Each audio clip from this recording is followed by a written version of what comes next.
Chairman সাহেব সামনে তো ইলেকশন আইতাছে ওসি সাহেবরে ফোন করেন। হ্যাঁ তুমি বলেছো ওসি সাহেবগুলোকে পরামর্শ করা দরকার। তো দাঁড়াও আমি এখনই ফোন দিচ্ছি। কি hore হ্যালো, হ্যাঁ আপনি কই আছেন? আমার বাসায় আসুন তো।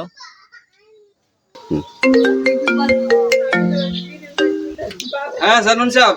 खत्म bye bye tata goodbye गया এখন আসতে হবে।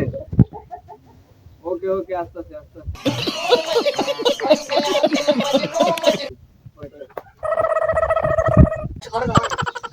হ্যাঁ তোমার একটা বলেন। সালাম কালাম নাই মেয়ে আয়া কথা। আচ্ছা প্লিজ আগে সালাম দেবে ইয়ারফোনে কথা আরে বলছি।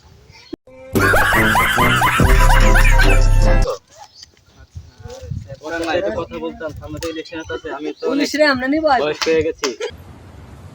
कोई बात नहीं, हम तो चूतिए हैं, दोबारा ट्राई करेंगे। और क्या बहस कोई काम है? আমি তো নির্বাচন করতে পারবো না। এখন আমি চাইতেছি যে তোমাদের চোখে মানে যাকে ভালো লাগে আমি তাকে একটু তাড়া করাবো। তোমরা কি বলো? আপনি যেটা ভালো মনে করেন চেয়ারম্যান সাহেব আছেন। আচ্ছা ঠিক আছে, তোমার সাথে তাছাড়া আপনার বয়স দিন দিন বেশি হয়ে যাইতেছে। আচ্ছা ঠিক আছে, আমি আমার প্লিজকে ফোন করতে, ঠিক আছে? আচ্ছা কল তুমি দাঁড়াও। वाह क्या सीन है वाह क्या सीन है